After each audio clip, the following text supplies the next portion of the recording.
Hello, Methuselahs, and welcome back to another episode of Lies from the Tabletop, a Vites podcast. My name is MikeyNoFonts, and I'm joined today by Captain Thalco. Welcome, mate. How are you doing? Sound you? Yeah, very good, very good. Excited to get recording again.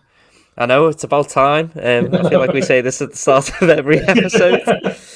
Yeah. But I just want to start off by saying thank you to everyone for all the positive feedback from our last couple of episodes. Bit of a shame that we couldn't give you a bit more, but we are back now, ready to record again. Away from what was a bit more of a busy time in both of our lives. I think we've both got new jobs since we last recorded, which is pretty cool. So congrats in the comments for us. And the GP out the way as well, which is good. Yeah, exactly. It was great, and you know what? To be honest, I wasn't expecting such a great positive feedback, and it is really appreciated. I think one of the things that came up was obviously my hate for Immortal Grapple kind of got some love in the comments, but also quite some constructive feedback. So one of the things that I didn't quite realise. I did realise it, but I haven't really seen it, or tested it out for myself, is that Stanislava can actually be quite a force in combat. So, some of the people were getting into the comments, getting into my DM saying, hey, have a look at this type of deck. In that you can, make Stanislava like a real force, or no pun intended, but like a real weapon. And they suggested putting things like this in my deck, because Alasta, and then putting some other pretty meaty combat cards into my deck. So I think, you know what, I'm going to actually go and give that a go. I'm going to try and build something with Alasta, try and, equip Stanislava with big meaty assault rifles. And really give that a proper go. Put some naughty combat cards in there. So yeah, thanks to everyone who's given me some combats, and hopefully next time someone does try to Immortal Grapple me, they will regret it immediately. So yeah, that's going to be pretty cool. And I know that you've had some good feedback from your deck profile as well. Yeah, there was quite a few people at GP mentioned the show, and got pestered by Hugh a little bit for another episode. Then sorry, Hugh. So we'll be on it when we're on it. Then I had a player actually tell me that they really enjoyed the Web of Fist deck, and they've been playing it themselves. Amazing. Got a few different builds, so I'll be interested to see what builds they've come up with. I'm looking to chat to them a bit about that. Mate, that's incredible.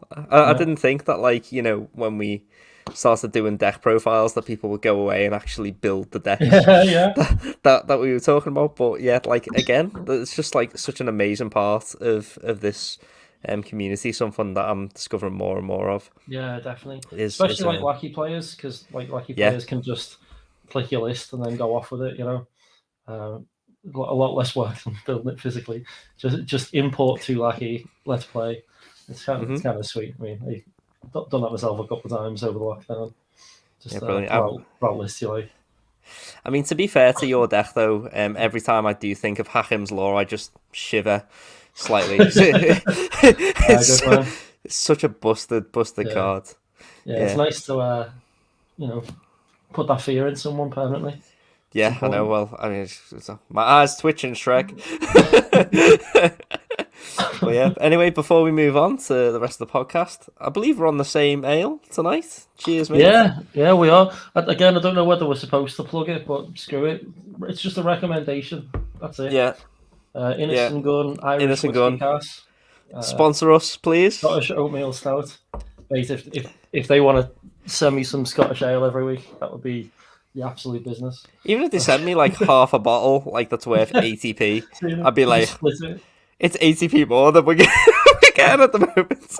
Yeah, if you see an episode where me and Mikey are sitting next to each other for the whole thing with the same coloured liquid, they've given us 1 bottle to share. Yeah, exactly. Oh, amazing. Yeah, so obviously since we last played, There's been a few tournaments. Me and you personally, we've had like a couple of casual games, and one of the things that we would like to talk about today is a bit about table dynamics and how you can approach different tables in different ways, and how the setting of the game that you're about to play actually changes the way in which you play. Do you want to just expand a bit more on that, PJ? Well, yeah, we recently played a couple of 4-player Mondays, basically. A few. We've all been a bit busy recently. It's really hectic. Yeah, I mean, I know that we sat opposite, and then sorry, go ahead. Yeah, I know that this game is called Vampire: The Eternal Struggle, but the eternal struggle really has been getting that 4th or 5th player. Yes, yeah. That's I think that's like a running joke for the community. Yeah. The eternal struggle is getting a bloody game together. Yeah. But it's something that happens with all the games. Like if I'm playing like Gloomhaven or something, you still get like it's an absolute pain to get 4 people just to sit in a room. We're all adults with jobs. Happens with any RPG from D&D to Vitez, doesn't it? So yeah, exactly. So yeah, on those 4-player nights, we noticed that there's a drastic dynamic shift from the 5. It's a huge change. Huge change. It's, like, especially in tournaments, you see people like, oh, there's the issue in tournaments of you've got less VPs available. That's a bit of a problem. But it also just completely changes the way the game works. So we want to discuss that a bit. And the whole like lack of a 5th player means that there's no impartial person, I think the best way to put it. Yeah. Every decision affects everyone immediately. So everyone's got to... And it quite often turns into a 2v2, or as you were saying before, if sometimes your cross table doesn't get it, and it becomes a 2v1v1. Yeah, it puts an immediate advantage. So, like, for me, before I sit down at any table, like, and I know this might sound a bit sly, but, this is World of Darkness. This is what we do. We are all Methuselahs. We're all sitting down the table. We're trying to play. We're trying to manipulate. We're trying to win the game. At least I am. Anyway, but, like, as soon as I sit down on the table, I'm chatting up my cross-table ally. I'm buttering them up. Oh, I thought you just fancied me. Oh, mate, it can be both. It can be both. It can be both. Maybe. Yeah, that was a good save there. You like that one? Yeah. But I'm sitting there thinking, you scratch my back, I'll scratch yours, and the thing is, like, if we both approach this game, I think we can both help each other out, at least help each other get 1 VP each, and then we fight it out at the end. Because the thing is, some people don't realise this, and this is what I want to say about this, is that a long time ago, there was a really viral video that went round in snooker. And what happened is, the Ronnie OSullivan's opponent, he hit the white ball, and the red spread out pretty nicely, but at the start he gets down before he even pots the first red. He looks up and he goes, "What's the prize for a 147?" Like, as if to say, like, I think I can clear absolutely everything here, and I'm gonna absolutely go for it. And the thing is, when I sit down and I'm trying to ask my cross table ally for a bit of help, and they're just fighting me already, I'm thinking, do you think you can get like a table sweep here without me? Yeah. Like, is that what you're genuinely thinking? Like, surely, like, if you help me out, I'm gonna return the favor. Like, one of the things that, like I'm a very competitive person, and I want to get every victory point that is available. But also, I am a bit of a realist as well, and I realize that, like, if the opportunity later for a game sweep comes, then sure, totally gonna go for that. But as soon as I sit down, my mindset is, me and my cross table ally gonna get a victory point, then I'll go for the game win. Yeah. Later, that's the start. But some people sit down and they go, no, it's like all or nothing, no compromise, and that's hard. Well, I suppose that's another sort of dynamic shift you just made me think of, where maybe you need them all, right? Maybe you're looking at the standings and you're thinking, well, okay, depends on the game, doesn't it? I'm kind of sinking right now. Yeah. But if I get all 4, then I think I can make it in to the final. Yeah. Or all 5. So there's the desperate play, but even then, I think you need to schmooze your cross table to your advantage. Just rein them in a bit more than you normally would to make sure that they don't get that VP. But you definitely want them on your side, because otherwise, who else are you gonna get? Your predator or prey? Like, and that's what happens, especially like which I do is I play a lot of vote cards. So I play a lot of KLCs. Love the card, and I think it's so hard to play when your cross table ally wants a slice of it, like or more of an unfair slice of it. So for me, as far as I'm concerned, like mathematically and in my logical brain, there are 4 beads worth of damage that is going to go out across the table. I'm tapping my vampire. I'm taking the action. I'm risking getting blocked whenever I play a KLC. I'm risking, getting torpid. I'm risking all that kinds of stuff, and I'm also risking leaving my vampire tapped. I'm leaving myself open to more attacks. And so when I say I'm going to do 3 to my predator and cross table ally, you can choose where the 1 goes, and they say, "Can you make it 2 and 2?" And I'm just like, "No, I can't. You just have to choose where the 1 goes." I've already said. Sorry, what risk are you taking within this? Yeah, exactly. And it's your action, right? You've invested 11 pool in a vampire, and you're spending your turn doing that. And then they're like, "Can I have 2?" And you're like, No, you can't. When it comes to your go, what are you doing for me? Oh, I haven't got any votes. Oh, right. So you're not going to call a referendum. You're not going to do anything to hurt my prey. Because I think that's fine when you go 2-2 and then I'll 2-2 as well, and then you go okay, and that's precisely yeah. So if you know that they are playing KLCs, that's fine. Yeah, totally agree. I go, I'm going to call a 2-2, and we're going to just like for like, and because you can get in a position where I'll agree to you 3-1, then it comes to my go and I go 3-1, and you go no, you're getting too far ahead, and I'm like oh right, is that how it is? So I think assuring that damage split is even, I think is fine. Yeah. If you can even it out yourself, because if you do a 3-1 and I do a 3-1, we've done a 2-2-2s, right? So that's exactly. Let's just work that out. People need to talk more. So one other thing I want to talk about with that, right? Parity shift. This one winds me up, right? Can I have 2 of the pool? Right. There's times for that where you've got enough dominance that you can call it, right? But if I'm parity shifting your prey, no, you don't get any pool. I'm taking an action to reduce your prey's pool by 3, and then they go, well, what am I getting out of it? And you're like, probably a victory point. Like, I'm screwing your prey over. And you want pool as well. What am I getting out of it? It's my action, my vampire, my card. I'm calling it. I'm pushing it through. I've got 8 votes. I just need your 3. You're getting a pool off your prey per vote, and you just that does me, man. Like I've probably mentioned this before because I'm complaining about it a lot. But just if your prey is losing pool, that's what you get out of it. Yeah, I'm setting you on a path towards victory. You're on the correct trajectory. Stop asking for more. That 1 pool isn't going to make a difference, but it will to me, which is why I'm calling it. It's true.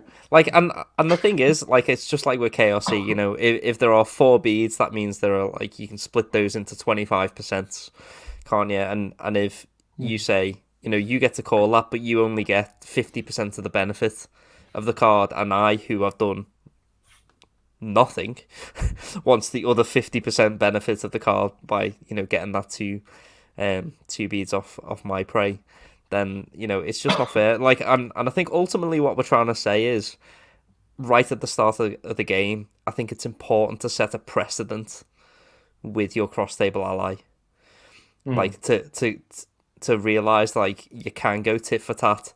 You need to sit down at the table with realistic expectations. You're not going to get the 1-4-7. You're not going to get the game sweep unless the opportunity later presents itself. Yeah. But until then, like, don't overestimate yourself. You need a cross-table ally to help you out. Yeah, totally. 3v1's pretty hard, like. I mean, and to be fair, as soon as I play Stanislava, sometimes it becomes 3v1. Yeah. You go, oh no, here's Stanislava. Like you say that, right? But like, there's people will vote against you and stuff like that. So yeah, they'll not actively support you, but they're not necessarily against you because it's not like. One thing I don't see with that is people 3-1 and with the 3 on you when you're Grand Prix or Grand Predator or whatever. You'll get the 1 maybe every now and then, but generally people will just vote you down rather than trying to oust you.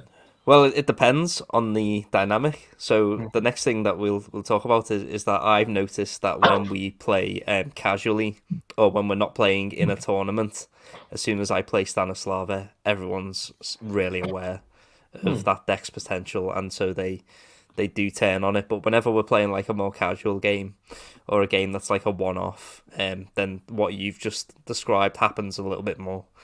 But you know, I do often quite get myself ousted just out of sheer fear sometimes. So yeah, there's plenty of decks that do that, and the reason is the ousting power of Stanislava is known, and it's also, but you tend to find it's either swarm decks or Star Vampire decks that get that level hate, because everyone knows what Stanislava's capable of, but they also know what it's capable of without Stanislava. So that's like an important factor, because it's like, okay, if Stanislava's in torpor, you can still do a little bit. You can call KLCs, you can put pressure on, but ousting is probably not going to happen. Ousting's hard. So everyone knows if Stani's in torpor or Diablerized or whatever, you're in the position that they want you to be in for the rest of the game. Yeah. So it's easy to solve, right? That's the problem with it. Like, say I'm playing like Ventral Law Firm or something, it's hard to shut down because you've got like 5 vampires who can all do everything. So it's like, right, so I'll talk with that guy, and you're like, cool. Well, then I'll KRC and bleed with this guy. So it's a bigger problem. So if they go for you, they have to go for you a lot harder. Whereas with Stanislava, one combat can deal with the situation. You know what I mean? Yeah, one combat can end that rush. Albums rush you backwards. Okay, well, I'm dead. Well, no, you're not, because you've got Ingrid, you've got Hartmut, you've got Mark Decker. If you got Mark Decker, I know you can second trad. Decker? I hardly know him. Oh, yeah, brilliant. So you can second trad and block, you can deflect, you can defend. Rossler? I hardly know her. Let's not turn the podcast. Yeah, exactly. Yeah, ruined. Right. Well, but what you've just said has actually brought up quite an interesting discussion point for me. Is and what we're a theme that we're talking about today is how can we give ourselves an advantage before we even sit down. I think your deck selection is actually so important, and it can change the dynamics of the table, because like, whilst we're talking about the difference between a 5-player and a 4-player game, is that you've said yourself that it can sometimes become a live long and prosper, like a 2-on-2. But in a 5-player game, what I've found very often is that it can become a 3-on-2 as well. And because I play a deck that carries that threat, I've often found myself as part of the 2 as well. Like, and whilst everyone is trying to stab each other in the back a bit more, and that 5 does have a bit of a larger dynamic, it's quite important to, you could potentially have 2 cross-table allies. I know you've got your Grand Prey and then your Grand Predator as well, who, there's one person in between both of you for you becoming mortal enemies. So it's quite an interesting dynamic. Well, yeah, because that's what I always kind of say, because people, we have a local player who has this like staunch belief that I don't believe in allies, and I'm like, well, I don't. I mean, I've said pretty much as much. I don't believe in, it's allies of convenience, right? That's what you need to note with these things. That's not your friend. It's someone, the enemy of my enemy. It's the enemy is my friend. But then they're gonna not be the enemy of your enemy soon. They're gonna, if it goes well enough for either of you, you're gonna be the enemy of each other. So you've got to kind of find the find the balance of helping them, but not too much. You don't want to get them in a position. So quite often you'll see someone sitting there building, and you've got to be thinking, Christ, I'm going to be bleeding into this guy in a few turns. If this goes well and I oust them, I've got to get through this Voltron dude with 13 cards on it. And you're like, I don't even know what off them are because they're over there and I've just been helping them. And then you're like, okay, now I'll bleed. And they're like, okay, I'll block. And you're like, one stealth. And like, they've got a Guardian Angel. And you're like, oh, I like poker. They've got a Guardian Angel. You're like, oh, I didn't know that, but it's just caught me out twice.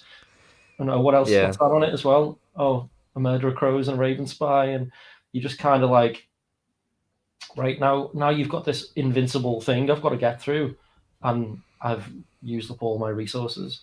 So you don't want to be in that position. You want to have played the scenario. You want to be the person with the Guardian Angel in that scenario. You want to be playing that person like a fiddle. So you offer them that VP, you get them in, and then when they get there, they can't do a thing about you, and you just slowly roll the table. Like that's fine. Like if you're a wall deck, letting a stealth bleed deck take a VP or two is totally cool.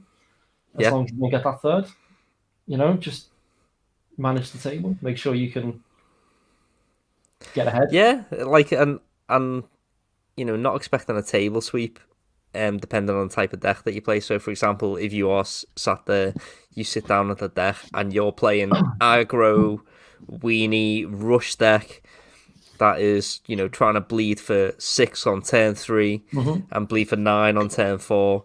Then you're quite happy doing that, but and trying to go for a table sweep and not have any cross table allies, and you don't want anyone else to get a victory point. But if you're, as you say, if you're sat there with a wall deck, say you're playing like multiple master phase, kind of like kind of control-y style deck that's trying to prevent other things happening from around the table, you actually don't mind if someone at the table takes out a threat that you're going to struggle to deal with.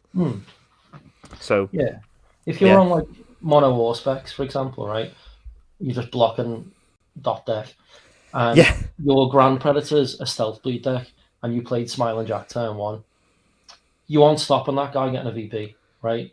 You can defend that Jack, you can let it go to try and stop them, you can equal sight all their bleeds. What's the point? You're just helping out your Predator at that point. You're better letting them burn out their cards and resources, getting through that person. Defend that Jack, slowly take the table. That person will run into you, you can sink them. If they die, doesn't matter. At that point, it comes down to a three-player table, and that's where you just win as a wall deck because you can control the board. Every action that happens, you can block.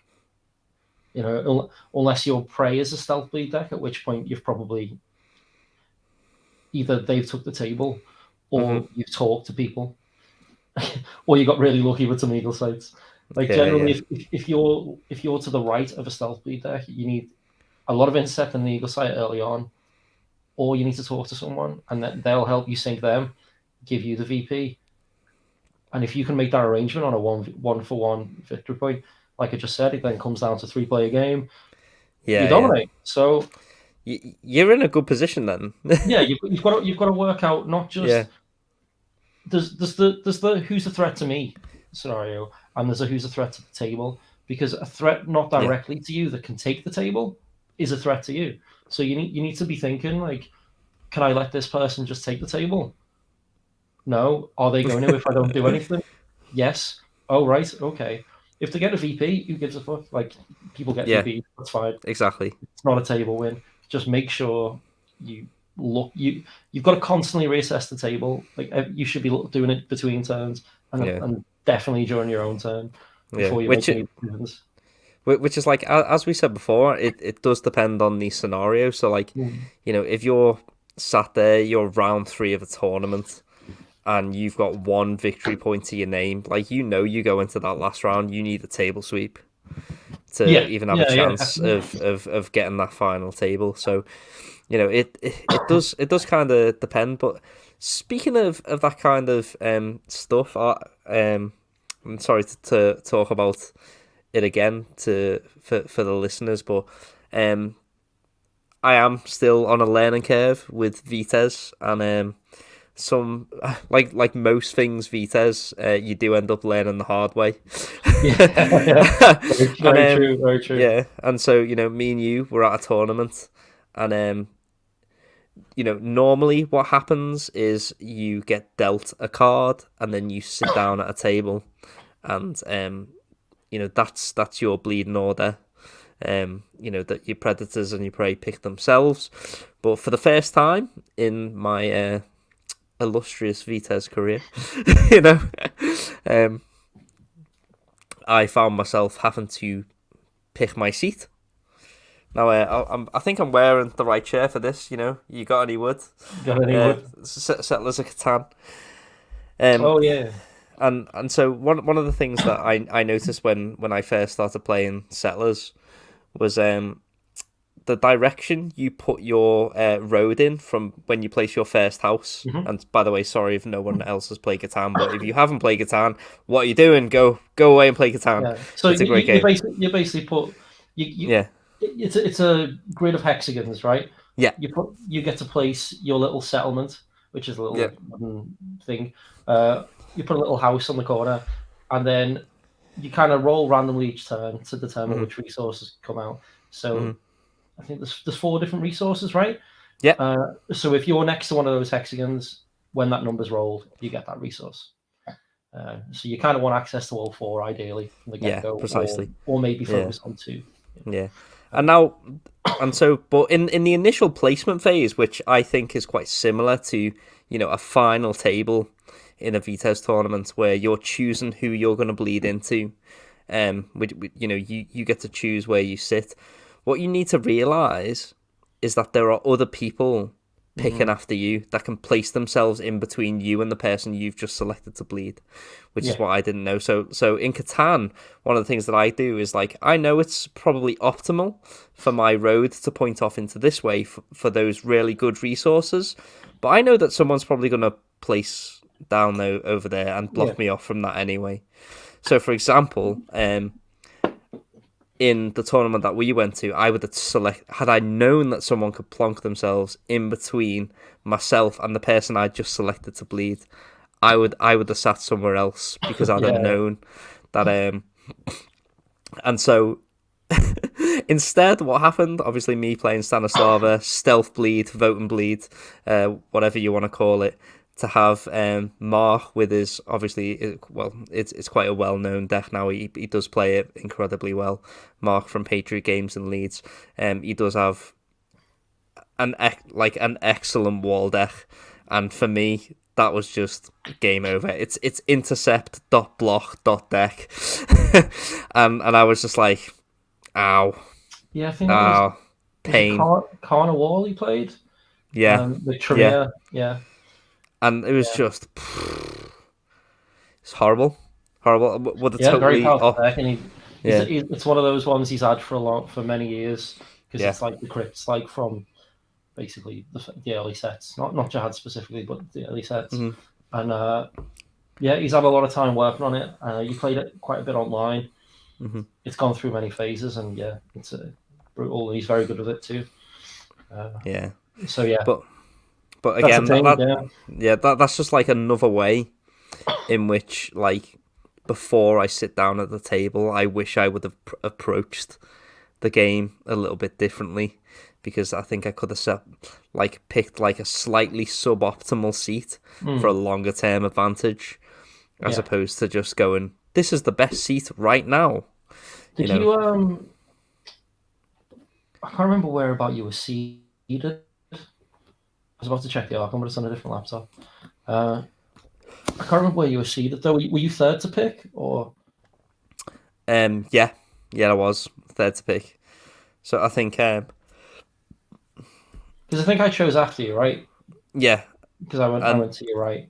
Yeah, you went. There's me, mate. I'm gonna kill him because I know he's not got any intercepts. Yeah. Well, you're constantly talking about how you automatically lose to Mortal Grapple. And I know, and you were playing a Mortal Grapple that deck, so yeah.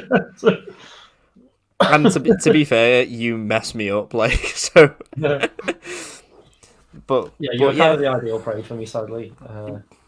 Hey, it is what it is. What happens on the table stays on the table, you know. Yeah, like your guts. Yeah, I mean, you.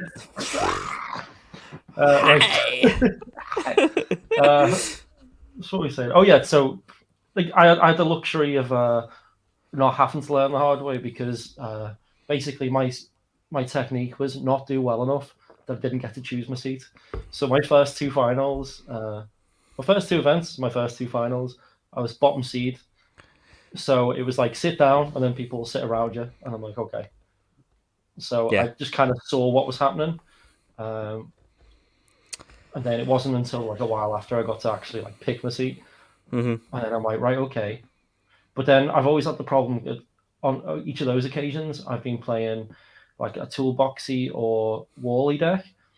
And then I've had, on the ones I've not won, obviously, and I've had a stealth bleed deck sit to my left. On the like event before, stealth bleed deck on your left is actually like it's okay. Terrible. No, it's really bad. Because basically, as a toolboxy wall deck, you don't have. Oh no, sorry, I'm talking about Web of Fists still. Oh, sorry, no, that's what I'm saying. So I was playing wall decks, so I played like my Master Hunter deck. Right. Okay. Yeah. Well, Master deck I didn't. So yeah, like I played Master Hunter a lot for a while, and I had stealthy deck sit to the left and then just roll the table. I'm like, okay, cool. I'll pick at you slowly. I'll do a lot of damage, but I'm not doing enough to disrupt you. And then you kind of get away with it because I didn't pack enough rushes. So they can in the Newcastle event, I had a Predator who was playing like a hyper aggressive stealth folk deck. So I had no titles. My Grand Predator was playing Potence, the Bruges Baron deck. Yeah. He was rushing backwards to torpor his Predator, who was playing Stanislava, who was my Grand Prey. So there was no one to vote down the stealth vote deck to my right, who was just like pushing me aggressively. So I got a really slow start, got Master Hunter like turn 3, which point had already been KLC'd once or whatever. It then starts like just picking away at me heavily. I had lots, so anytime someone did call a vote, which his Predator done a couple of times, they were voting for each other's. So I was getting KRC'd the one on me, but he had Lutz, and I don't know if you've seen Lutz. It's an inner circle Malkavian. I don't know if you want to actually get it up, actually, his name. Lutz. Yeah, Lutz von Hohenzollern, I think. Lutz von what? He's on the thing there. There you go. How do you say that? Go on, pronounce it, PJ. Hohenzollern. Hohenzollern? You surely need to go a bit more German since that. Yeah. Yeah. So yeah, that guy. So his card special text: if Lutz is ready, your prey burns a pool after referendum of a political action passes. Sorry, successful referendum. So his that's amazing. KRT 3 and 1, and then this guy is just like sure, because he's Valainen and voter capping and stuff. So he didn't really care. He can just get it back. So he's like, yeah, I'll take 3. My opponent, my prey loses 2 because of the special text. So I'm getting hammered with that. Then he's going KRC 3U 1 someone, getting it voted through, voter capping. So I'm losing 4. So it's just an absolute. That's a massive bead swing. Like, yeah. So it was a lot of like. Yeah. But my Predator was so aggressive that I had to focus backwards. Like it was just dead if it didn't.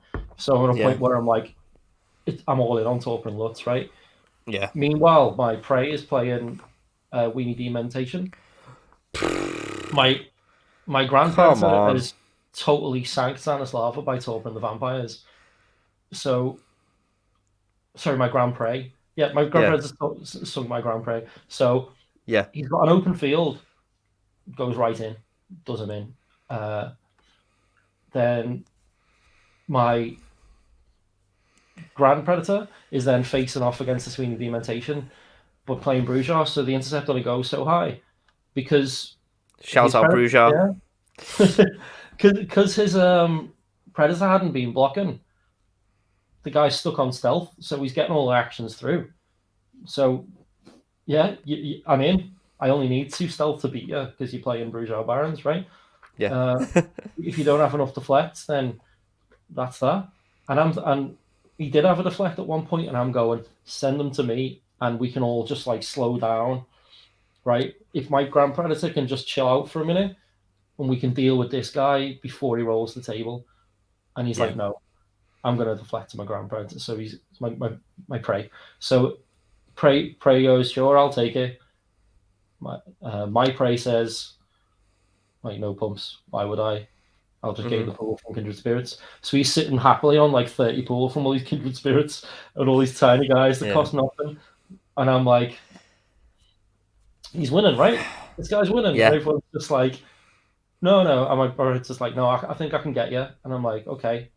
And then you 1v1 with a self-bleed deck. Like, hopefully you've got the power. He's on 30 pool. You probably don't. I blow up my Predator with a direct intervention against the Elder Impersonation. Catch Lutz comes down to 1v1. And at that point, I'm burnt out from Wakes and Intercept. So I go down to 5-0 sweep to the Weenie Dementation. It's rough. Like, the table seating was awful for me. Yeah. But that person was a higher seed, so there's nothing I can do to stop it. So I need to reassess. Like, that's why I've not played the deck since, because this is one of the things I wanted to discuss today. Yeah. I think the game of the final table is so different because you get to pick where you sit, and quite often it's going to be a self-lead deck that picks last. So playing a wall, you're at a tough disadvantage. If no one will work with you, it's going to be a huge slog. Or you do what one of the other UK players does and just run like 8 copies of Eagle Sight so that you know you can stop them. Yeah, that's like the way to do it. You know, it's unconventional, but I do respect it.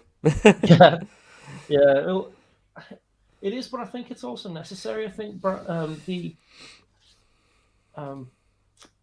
if I can share this because I think.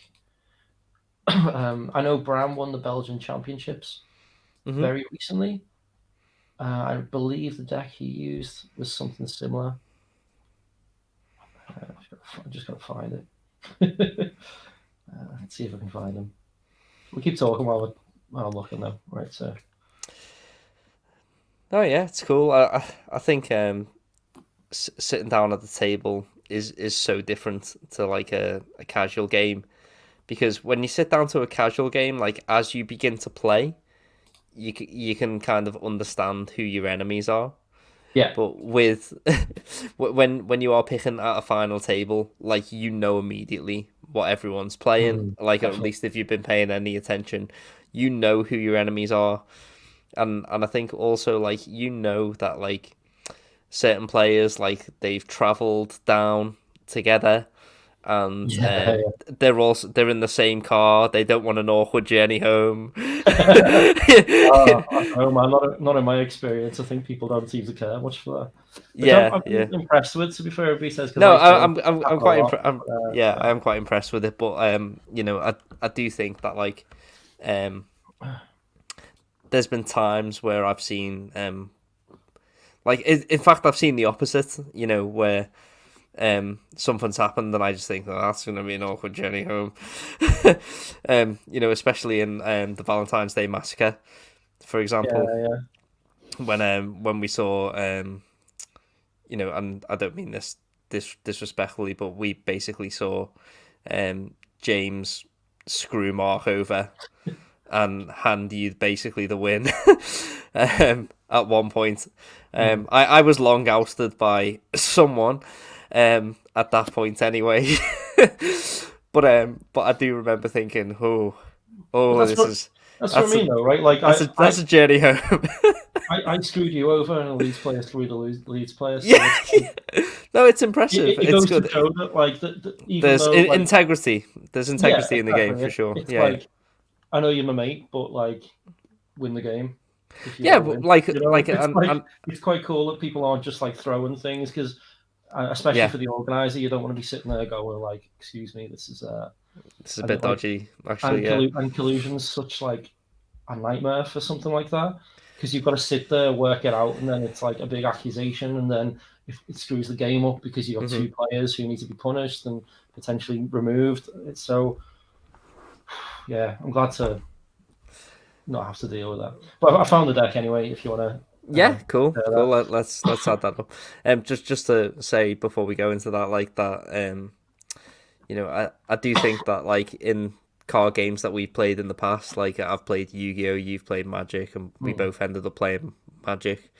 Is that there has been quite a lot of cheating scandals in other card games, and I think especially with political games like this, where, like for example, in a poker tournament, there's no way you would ever be allowed to sit down like opposite your mate. Yeah. And just give the old wink wink, nudge nudge. Yeah. And throw a certain thing to eventually get your hands on the prize. Yeah. But that's one of the things that I've been really impressed with in Vitesse, because I think me and you are both like quite competitive card game players when it comes down to it. But we definitely wouldn't go that far to try and win a game. But I think I've just got to say I'm really impressed with the player base of Vitesse so far, in that they do sit down to the table with a lot of integrity. All right, let's have a look at this little bad boy then. Yeah, so this is just like a hardcore wall, and he done quite well. He won the Belgian Championship. It's also Brams, so he's like a very strong player, so 2 VPs in the final. He won on. So it was a 2-2-1. Okay, so that means that he must have been top seed as well, which is impressive with a deck like this. And it's like I say, the reason is he's gone all in. So you can see here, 7 Eagle Sights. Oof. 13 telepathic misdirection as well, so you know what everyone else was playing in that event, right? Yeah. no hiding anything there, really. Yeah. Like, I mean, there's a lot of meta calling, picking your deck as well, obviously. So, like, clearly there was a lot of bleed in the room, a lot of heavy bleed going on for 13 telepathic misdirection, just like the majority of his effective power. And I think as well, like, what I would just say, like, from the off is I look at this deck and I see someone who just doesn't back their deck, but they back themselves. Oh yeah, as well. So definitely like kudos to them, because they have made a deck which requires them to make a lot of correct decisions in a row. A lot of being able to read the table really well, which is which is certainly a skill which I've seen a lot of players do really well. I've seen a lot of players do really badly, but for this particular competitor here, this is a deck that says, I back myself to make the right decision as well. Because like, I don't know if you know, but Bram actually appeared on the Bums Rush promo. That's in there in the background. Oh wow! So he actually won the event with the unique with his own card. Which is a shame. That might just be the most badass thing I have ever heard in the history of card games. Like, they put me on a promo, so I had to win, right? You're just okay. Sure. They put me on a promo, so I built a deck with it. No, I don't think he's not got Bums Rush. Oh, no. You think you'd have fit one in? Should have fit one in, but come on, mate. I'm not being Hugh. If you're watching, mate, if you put me on a card, I will buy 90 of them and just play 90 MikeyNoFonts.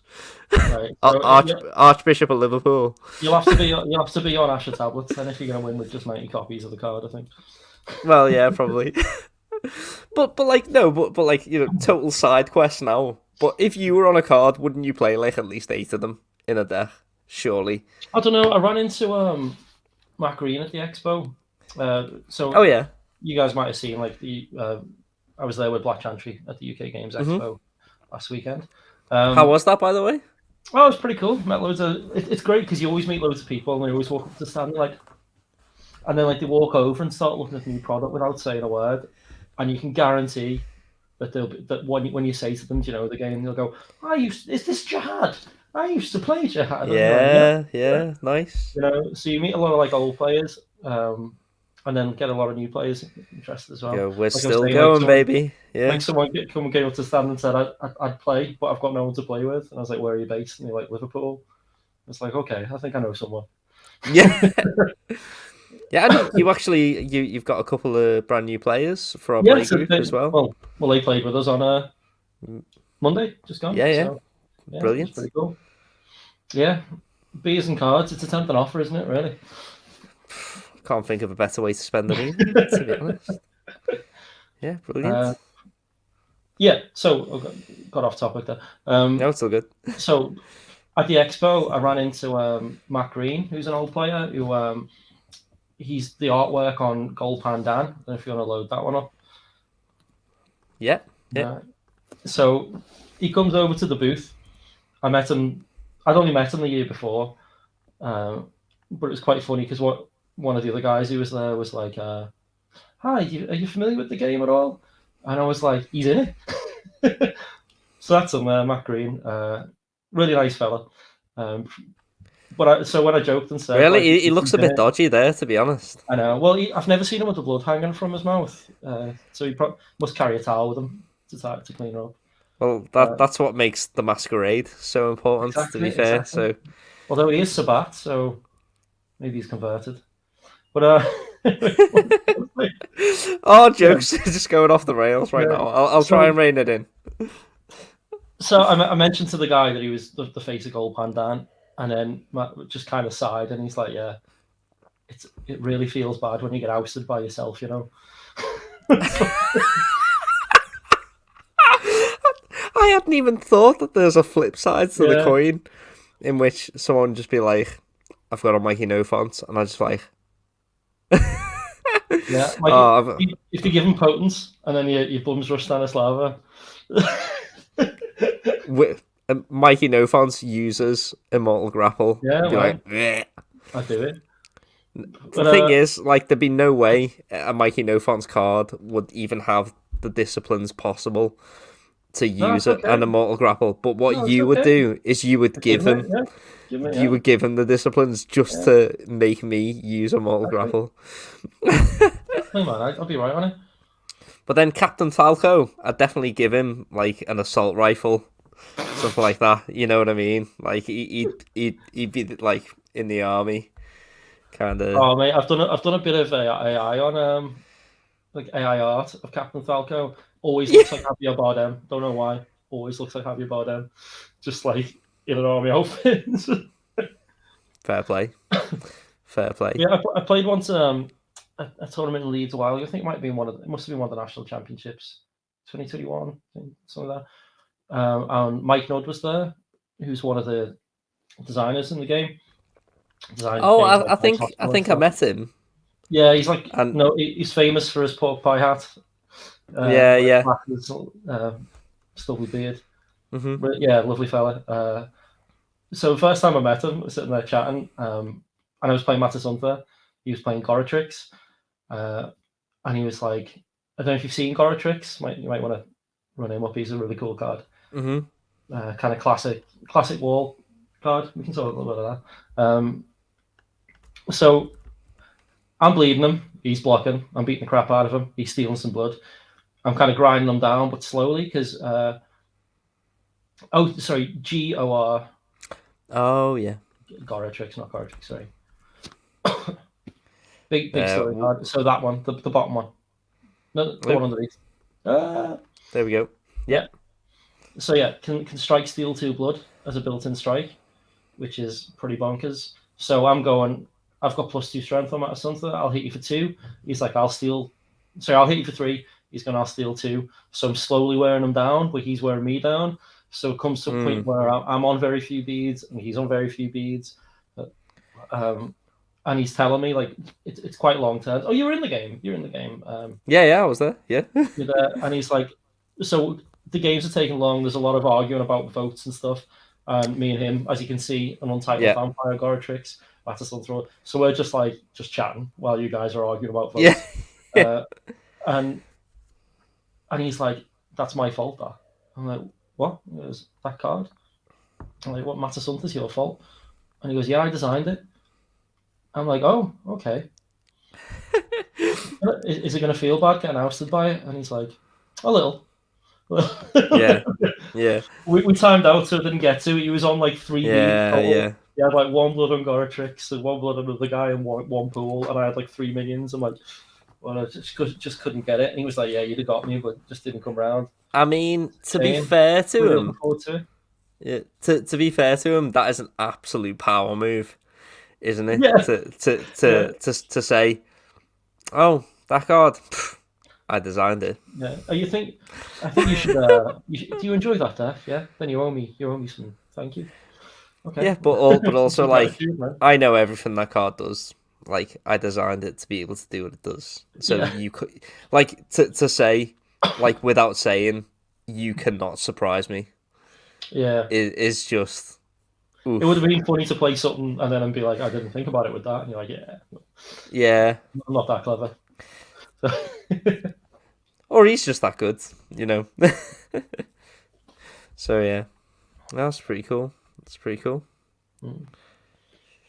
So yeah, final table seating. Anyway, we were on about before we went off this huge tangent. All the way back, we've come full circle. Yeah. So yeah, you were saying about figuring out where the other person sits. Yeah. But like, I think there's also a point where everyone doesn't necessarily know where they sit. Like there's decks I've played where I'm definitely thinking, I don't actually know where I want to go. Like I don't know what my bad matchups are, and a lot of that's maybe down to like lack of diversity in local play, that I don't really know the other decks as well as that. But maybe it's also just like when I play a lot of toolbox decks, so you're like, I can deal with everything. I don't know where I want to be sit. I don't know where I'm going to be sat until I look at my hand. You're still muted, by the way. Yeah, and I'm just nodding. Like I wasn't going to mention it, but this beer is quite. No, this beer is quite gassy, and I was trying not to draw attention to it. But we're here now. Oh, sorry. Like you look like you'd stop. I thought you were about to start talking. That's why I said. Mate, no shame. You overestimate my ability to have something to contribute. I am running low and needing to get more soon. But like I guess because you've played Stanislava so much as well. Well, I was going to say, like, it's kind of not helping having someone who is exclusively playing Stanislava. I mean, I am branching out soon in the future with a different version of Stanislava. Stanislava too. It's like corporate wants you to distinguish between these two pictures. They're the same picture. They're both Stanislava. Yeah. So yeah, you've probably got a good idea of where you want to be, right? Yeah, I do, and I think, well, it's not so much that I've got an idea about where I want to be; it's I know where I don't want to be. I don't want a predator who's a combat deck. Yeah, absolutely not. That's the worst. And I don't want a prey who's a wall, which is exactly where I found myself on at the Valentine's Day Massacre, which is unfortunate. That's the importance of the high seed, though, isn't it? You need to. Yeah. Well, yeah, exactly, and I think what I do think is that I know that I don't want to go against decks that have a lot of intercept, ultimately, but also I don't want to go against deflecty decks either. So if I know that they're going to be running a lot of deflects and I'm going to be bleeding for 3, bleeding for 4, every so often, then I just know that my I was going to say potence, but that's actually a discipline. But my that my optimal strategy is not where it's supposed to be, but I guess that's kind of the advantage as well of knowing that my deck, whilst it kind of is focused on just doing the one thing, which is blindly ousting your prey and ignoring everything else that goes on, the fact that I can take a step back sometimes, become a bit more political, and become like a vote deck as well is also quite an advantage. So, it's not the end of the world if I end up in between a bunch of different decks, but at the same time, it's more a case of I know where I don't want to be than where I want to be. If I was going to say where I want to be, I would say it's probably more, without mentioning any names, because that'd be disrespectful. But just in terms of players who I know I've got a good record against. So I would probably more pick the player as opposed to the deck sometimes. Yeah. Yeah. Well, sometimes it's interesting because sometimes unfamiliarity can be an advantage, where you can people don't know the way you play or what they're doing. Yeah. But then there's an advantage in familiarity where you know what someone's doing. So sometimes you're gonna want to sit next to your mate and beat the crap out of them. Sometimes you're gonna. All right, mate. You haven't mentioned that before. That I'd like to say that was unintentional, but it was. So yeah, it's good to play the different angles. Like we got a local player who loves brewing his own deck, but he always takes the same one to an event, so everyone kind of knows it. But then sitting down against a table of people who don't know it, his odds are so much higher because people aren't going to know what's coming until it's coming. And that's a big deal for a deck like that can function well on surprise. But if you're playing like I like playing toolboxy decks, so I want to go, I'll bleed you for 3, you'll block. Okay, we'll have a little combat that's still a bit good for me, and then block that guy a little, lead you a little, block that guy. I like doing that kind of stuff. So for me, familiarity is a boon because knowing what I want to block, or how you play, or how to talk to you in a game is going to be a big advantage for me, especially the how to talk to you thing, because quite often I can play against a new room and they'll be like, oh, he's a threat. And that can also happen with familiar players. Like, oh, every time he says this, though, it happens. And you're like, well, that's familiarity working against you, isn't it? But you want to. You mentioned earlier about selecting a deck that's unassuming, and I like playing that style. So a lot of my friends will be like, "Oh, he says that," but then in a few turns, and you're like, "Well, yeah, but in a few turns, anything could happen with anyone." Like I play grindy style, where I'm like I said, bleed you for 3, you block, I'll hit you for 2, like my old Ventru deck, Govern bleed you, block, shoot you with a magnum, Govern bleed you, block, shoot you with a magnum. Bleed you, block, shoot with a magnum, and you just kind of rinse repeat. So it's like I'm taking something off you, and none of it seems interesting. But then you get to a point where you're like, oh, fuck, I'm on. Yeah, my guys have 1 blood on them each, and I'm on 6. We've got to do something about this. And you're like, yep, you are dead soon. And then everyone's like, oh, look, you're the table threat, and it's like, well, not really, because even then, when he's dead, I've got to do it all over again. Yeah. And if they were playing a stealth bleed and this guy's on 3 pool, it doesn't matter because I've got no stealth. So I'm going to then grind down all these. It's basically that idea of, well, they'll just play a Villain. And it's like, well, for me, every time I get a new prey, it's like they've just Villaned all 3 because I've got to work through their vampires again. And so, just how different tactics translates, quite interesting. Yeah, true. Which is why Smiling Jack's good. It's a great card. Yeah, I don't know if you're familiar with Smiling Jack and it being powerful, but it turns out it's the nuts. Especially when everyone goes, let's deal with the Jack, and then people go, no, I can race it, and then they're dead. Oops. Yeah, there it is. Smiling Jack. Smiling Jack the Anarch, for those who aren't familiar. It's basically a clock. It's a really terrible clock. And I was just joking, assuming everyone knew. I was just winding you up. I wasn't. I mean, doing it over hint, but. Well, you know what, PJ, you don't have to think so highly of yourself, mate. Not everyone's as knowledgeable as you. Oh, great master. That's true. Everyone should know Smile Jack though, because it's something when it hits the table, everyone will go, "What the hell?" Yeah. Can you deal with this? Big table hate card. And if someone's like, it gets passed around the table, everyone's like, listen, read it. If you don't know it, you need to read it. Yeah. Because you can. Yeah. It's so rare you can race a jack. Like, so rare. If you've got like 10 guys out and you can hunt, you can probably get around it that way. But even then, you'd lose in actions. So you need to be considering. If you hunt 4 times to race the jack, you could take 4 actions to the jack. Yeah, it's one of those. It's another one of those interesting table dynamics. Actually, like who deals with the existential problem?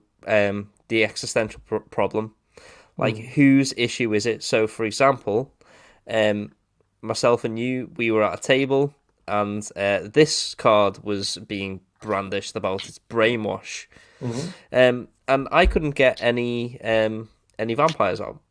No.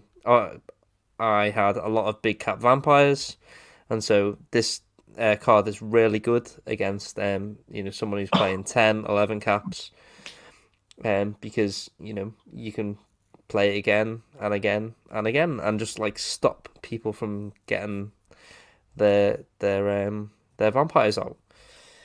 And so what that does is that leaves someone go around the table completely unchecked. If someone is being brainwashed, they are a completely unchecked threat. And when I was saying to people, can you guys unbrainwash me, please? Everyone was like, oh no, it's not my responsibility. I'm doing this. And then someone else was like, no, I can't do that because, you're this deck. And I'm like, that's not how this works. Like, a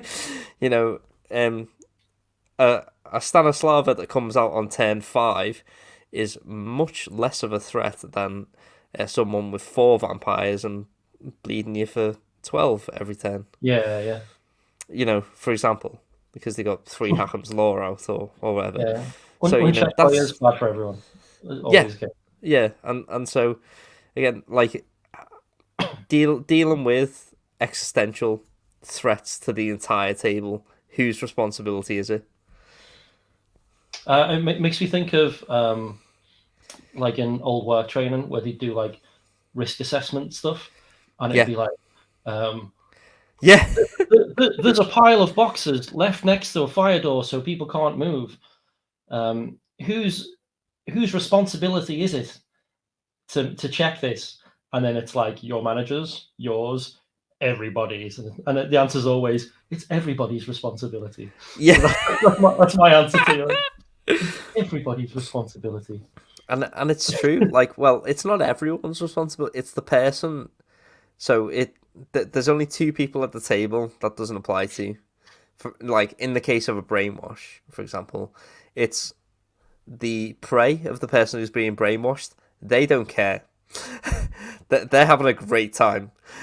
Oh yeah. They're like, yeah, they're not going to get rid of it. I guess I'll keep playing cards then, and not being bled. That's great. And then also the person doing the brainwashing, that's their whole strategy. Well, so in that instance, your predator. So in a 4 or 5 player game, like I've got 2 people who should be dealing with that issue. Yeah. And then in a 4 player game, there's 1 person who should be dealing with that. Yeah. But I think in a 4-player game, oddly, you've got a better chance. In a 5-player game, I think people are more likely because they can do it, not me. Yeah. You get that. Well, if they're not doing it, kind of thing, and it's also like, well, there's still 4 players left. People are just so quick to like cut off their nose to spite their face, aren't they? They're like, well, you know what? I'll carry on having a completely unchecked predator. Yeah. But this was in the event that I won with the weapon knives again, right? And to be honest, in fact, there's just another degree of responsibility here. I would say it's more like in a 5-player game, if someone is being brainwashed or whatever, it's more the responsibility of the person with the unchecked predator. Yeah. to get rid of the brainwash. I think your Grand Prix is is obliged more obliged to help. They're both obliged to help out, especially by the way. In that situation, like I want to a bit more about that specific situation. So like I thought it was dead in that one. Like I'd had a rough round. My first round, I had a stealth bleed deck on me, deaded me. Second, I had a really good seating, and it was like my game to lose. Mate, when I sat to your right, I was thinking, great, I'm having a great time. It's the reverse. Like, it's really funny how whoever's to the right of those two decks is just dominating. Yeah. And like, sorry, I mean, like, out of those two decks, who's on the right? Not to the right of them. I know what you mean. So, in that scenario, your Predator was playing 419 as a win con. So there is actually a means in which I'd have helped you, and it's if you were playing a different deck type. If you were playing a wall deck or something like that, I'd have took the action, hands down, because I would want you to get a vampire out, block their 419 operations, and just manage them, basically, because you would be on the back foot. So I'd leave it a turn or two, let you sit with the brainwash, not transferring, then let you get a guy out. And by that point, you can't afford more guys to threaten me, and you've just got to defend yourself. So you playing to win is basically just staying alive at that point. You play for the 0.5, I guess. Maybe eventually stabilize, try and cut deals with people. But those deals aren't going to be against me because you're too fucking busy there, you know? There's too much totally. To do. So, yeah. I think in that game, you only had your Grand Prix to help. But your Predator, I played it right. They played their style of deck, and it was a great prey for them. But they fell far behind because he tried to block one of my weaponized recruits to slow me down, which successfully blocked one of my weaponized recruits. However, that was a very odd move. No, I think it was a table management strategy. So as if to say, what you like if you're playing a deck like Brainwash, what you need to do is to keep your opponents just their mouth and nose above the water, right? So to speak. Like no, but he can't because you're playing Stanislava. So if you get Stanislava out, it's irrelevant. You only have one vampire to stop. If he doesn't stop Stanislava, you do your thing, and you can't do anything about it. Yeah, but Stanislava requires you to have one or two more guys, and only then you can win. I would say, and I would say that obviously I'm trying to get Stanislava out first, and then just like let me get out an Ingrid or something to then at least put a little bit of pressure on you. But instead, what happened, it was just like absolutely balls deep with not letting me get anything. And so maybe there's an argument for like managing your prey if you're playing. 100%. But that again is you're an all-in deck. You get Stanislava out, all you're going to do is go forward hard, and he can't do much to stop you because, as we said, a deck like that to the left of a wall deck is a problem. Yeah. So the best thing he can do is stop you getting a vampire, and he can just ruin you by doing it. Yeah. And I think that's the right play. And then the following play was to block my weapon knives to limit my momentum of getting that, so that he could deal with you, get set up, and then by the time it got to me, there would be 4 or 5 419s in play. Because the other thing is the ousting condition in that deck requires you to not bleed, and you're a stealth bleed deck. So it's not a good thing for you to have a vampire. So the tactics were solid. It was just unfortunately he decided to block Alu, who only has basic obfuscate and no other disciplines, thinking it was a safe block. But I was running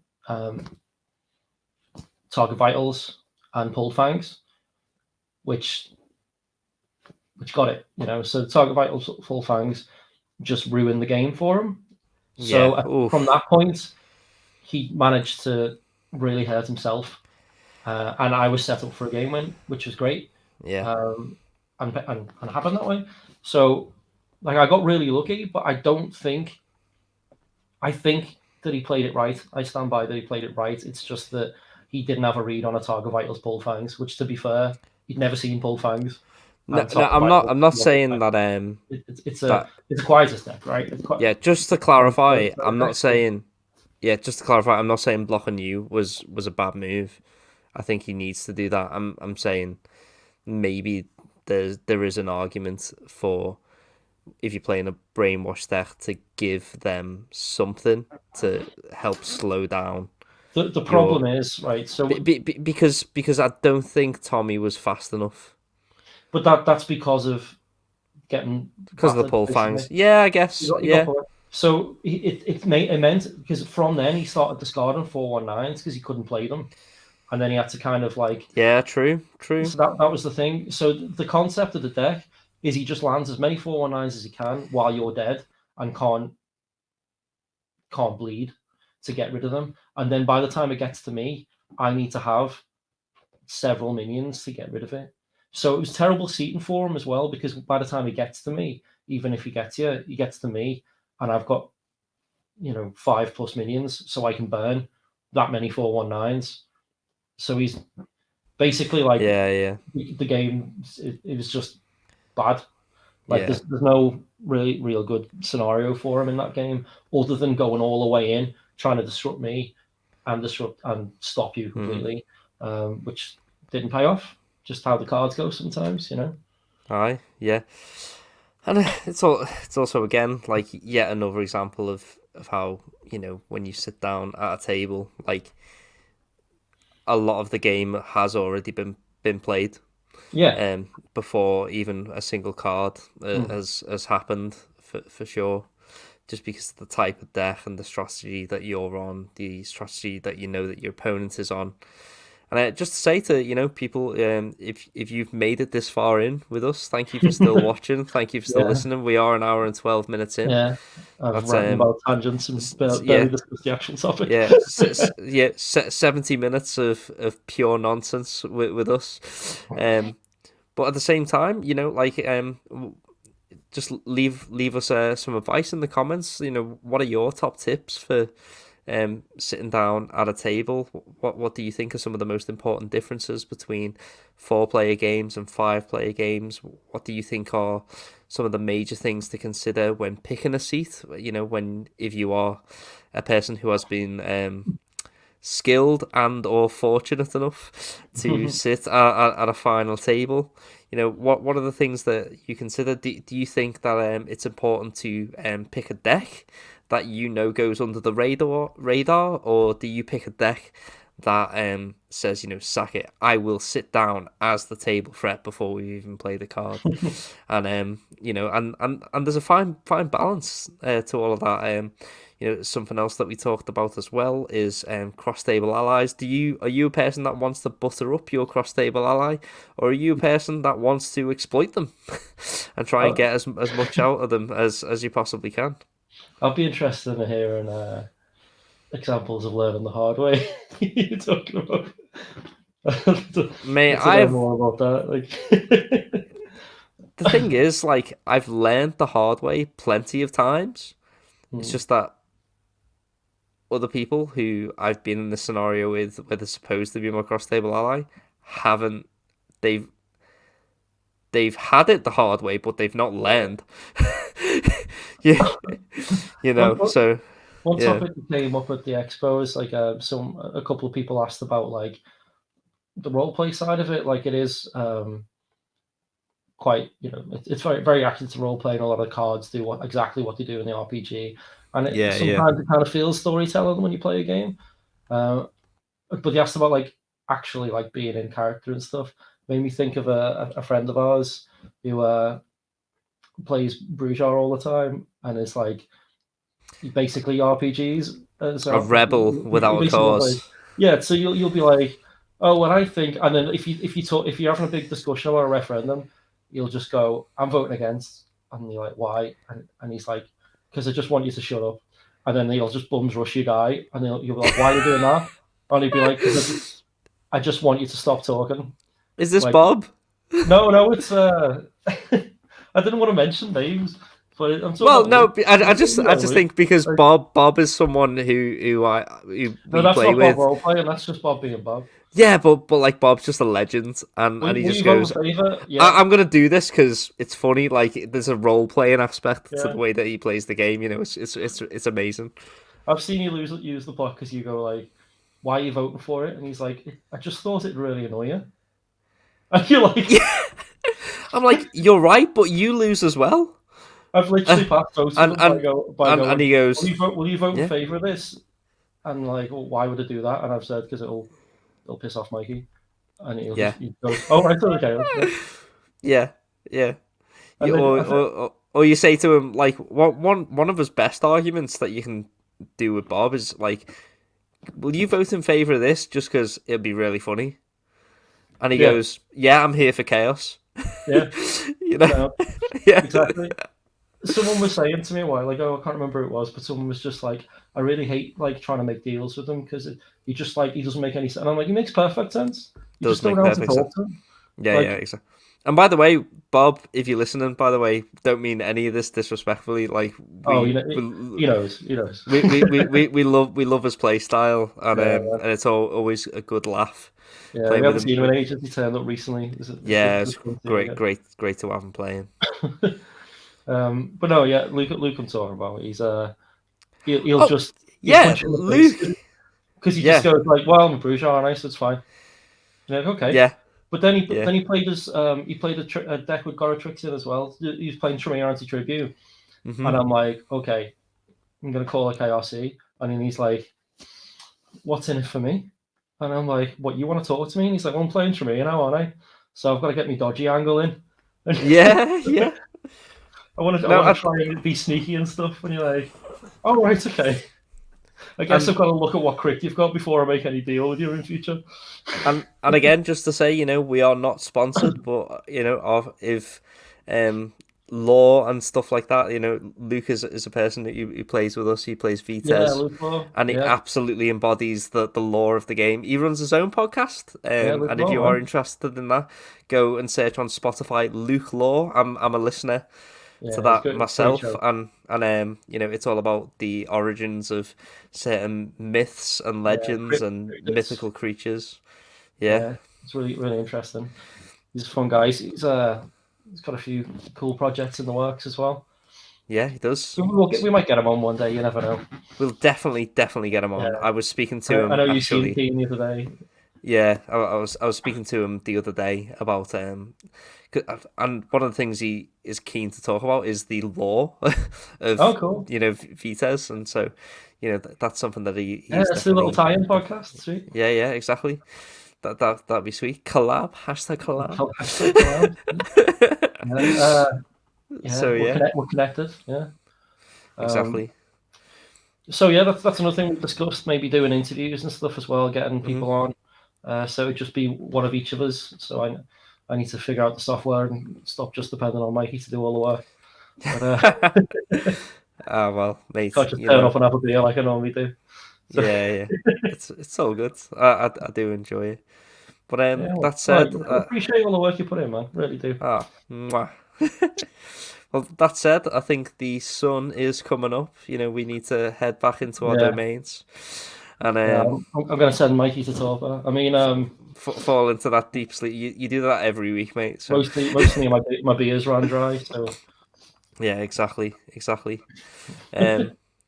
But yeah, so again, if you've made it this far, thanks for watching with us. PJ, again, thanks for all your wisdom and your insight. Especially in terms of the table dynamics. I think it's been a good discussion today. We touched on it, I think. Just slightly. A full 80 minutes. But yeah, you need to get in more finals. That's the thing. If you get in more finals, you'll have more. Oh right, okay. I'll just go and do that then. No worries, mate. If you stop having kids and play the game more, yeah. all right. Stop having kids and play the game.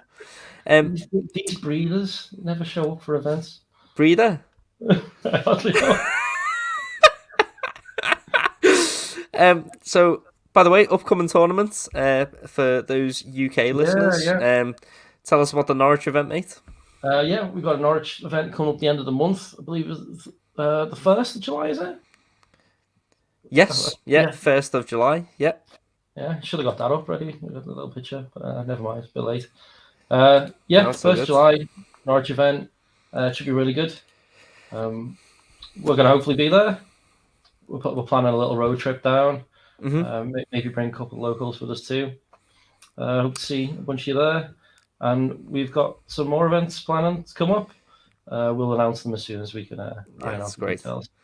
Yeah, so for more information on those things, do keep your eyes peeled on the Vites UK Facebook groups. Is a follow.